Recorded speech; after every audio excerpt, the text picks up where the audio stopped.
That would be... this young lady, then?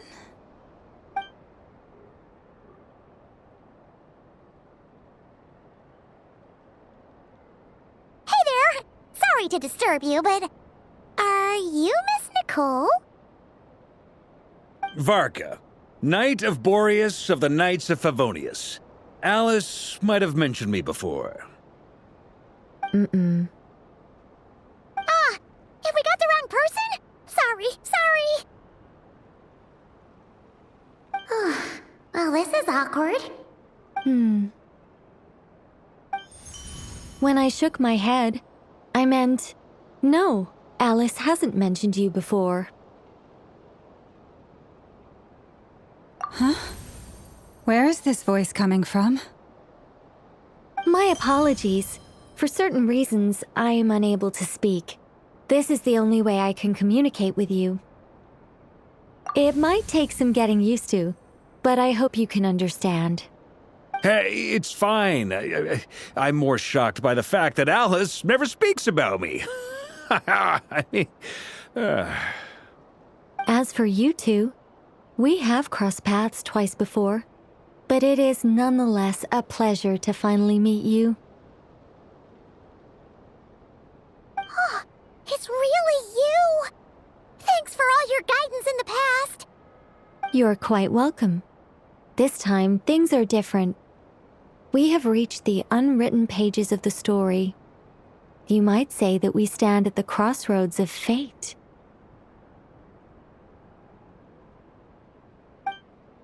Now then, allow me to formally introduce myself. My name is... No, stop! Alice! I can't believe it! I had a whole speech prepared. I'd agonized over every single word. She always picks the worst moments to ruin other people's plans. I'm so sorry about that. Alice took the liberty of devising some bespoke self-introduction magic for each member of the Hexen Circle. But I could have sworn I deleted all of the triggering conditions for it. How did it bypass everything? Oh gosh, this is so embarrassing.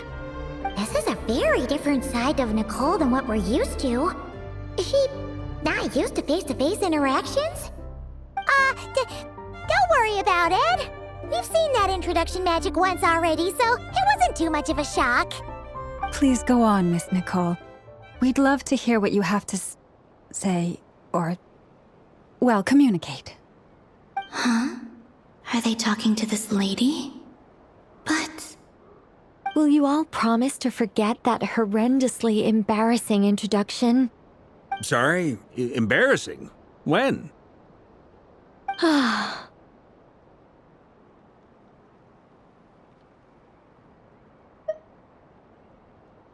Yes, my name is Nicole, and I am one of a very few angels who have retained both their preferred form and their power. The Traveler and Paimon should be no strangers to this concept. There is another of our kind in Natlan. They call her the Lord of the Night.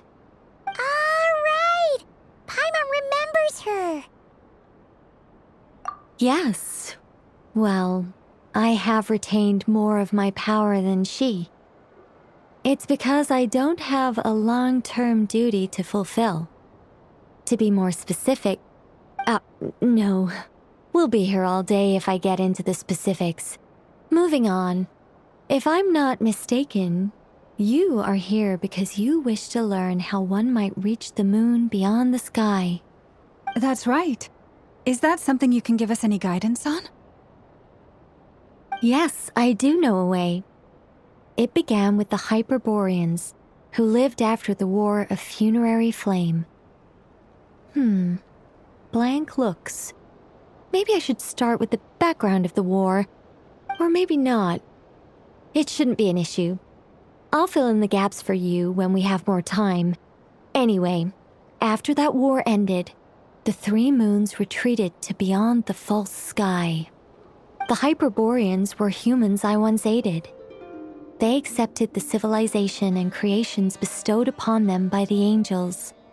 But despite accepting many blessings of the angels, many among them still held on to their faith in the moons. They were reluctant to accept the new order, even after the War of Funerary Flame. They sought to contact the moon goddesses beyond the sky and receive their guidance. But all three had passed away by that point.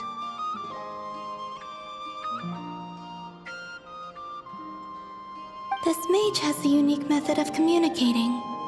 Is she talking about the moons? Yes, but they did not know. And so, still they prayed for the moon goddess's mercy. After building titanic structures that consumed vast amounts of Kuvaki, at last they glimpsed the moons and heard their voices. But of course, they were gravely disappointed, for it was then that they realized the three moon goddesses were dead. Oh, that's such a sad story. It is. Humanity was in a very sorry state at that time. The angels who had once aided them were gone, and the War of Funerary Flames had left them homeless and destitute. Just a second, I gotta ask. How relevant is all this history to the task at hand? Well, I mean, it's... Okay, it seems we've drifted into irrelevant narrative waters. It's been a while since I've had the chance to speak inside someone's head. As soon as I got started, I lost control and the words just flowed out like a waterfall. What I'm trying to say is... Right, yes, that's it. The relevant part is the ritual created by the Hyperboreans. The fact that they bypassed the false sky and saw the true moons implies that they successfully built a connection between Tevat and the outside world. Which means, with enough Kuvaki and a sufficiently stable connection, it should be feasible to send one person over the border. Okay, so they built some kind of portal? Oh, yes. A portal. Yes. Is something wrong? You sound disappointed. I just didn't expect you to summarize it so well. It turns out I could have said all that in one word, if only I'd managed to think of it. No, please, it's fine. This is invaluable knowledge. I'll be sure to record and preserve everything in writing. Oh, really? Well, in that case, I suppose I could backtrack and add some more detail. I did gloss over a few things so far. Whoa, time out. Let's summarize what we've got first. The Hyperboreans were the last ones to use this method, right? So we somehow need to find whatever structure they built and make sure there's enough Kuvaki to power it up. Luckily, we have the moon marrow of both the eternal and iridescent moons, so we're all good for Kuvaki. Which means the key issue we need to focus on is finding the place. Am I right so far? Yes. Although I expect the structure is long gone by now. That said, what if we could take advantage of the phantoms to travel back to a time when it still existed? Well, travel back isn't quite accurate. It's more like we'd be creating a handshake between 2 points in space-time. We wouldn't even have to pick a time when it still existed. It could just be a time when it still appeared in phantom form via projection, or we could project our own phantoms, fold them together, and... You look lost. Was that too hard to follow? Yeah, things got a little, technical there. Paimon's brain is reaching capacity. All right. Let me think about how to put this more simply. Okay, got it. Over the next few days, I'll search for phantoms that we can use. Once I find one that meets the criteria, I'll let you know and we'll regroup.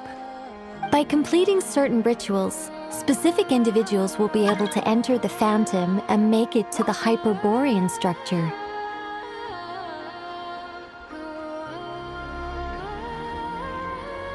If everything checks out, and it looks feasible. We'll just need to wait for moon prayer night, and we can send the moon goddess back home. I'm really skimping on the detail here. Is this making any sense at all? I think so. For now, we'll just wait to hear from you. Yes. Basically, yes. Great. Counting on you. In the meantime, we'll focus on finding the moon goddess's name. My name? Are they looking for a way to stop me from disappearing? Excuse me, Miss... Go on, Miss Nicole. This conversation was a little all over the place. I didn't catch your name. I am Lauma, of the Frost Moon Scions. Ah, I did wonder.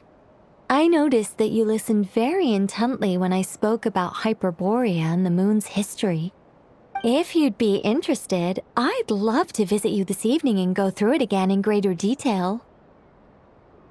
Also, if you were serious about making a record, it would be too risky to simply write down the raw details as is. I would suggest some tweaks. Maybe rewrite the stories as fairy tales or fables, perhaps even prayers. Anyway, we can cross that bridge when we come to it.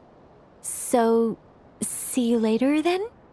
Oh, and no need to prepare anything. Just a cup of tea will do. See ya! She seems friendly. It's just... It's so nice to find someone who's actually willing to listen. I've been dying for a chance to finally go through all this systematically from start to finish. Any longer and I'd probably start forgetting it. Now Paimon gets why Alice told us to mind our heads. Ha ha ha ha! What did I tell you? A lot of quirky people in Alice's orbit. Now then, the next order of business is... where do we start looking for the moon goddess's name? Maybe the rest of what Nicole has to say might give us some clues.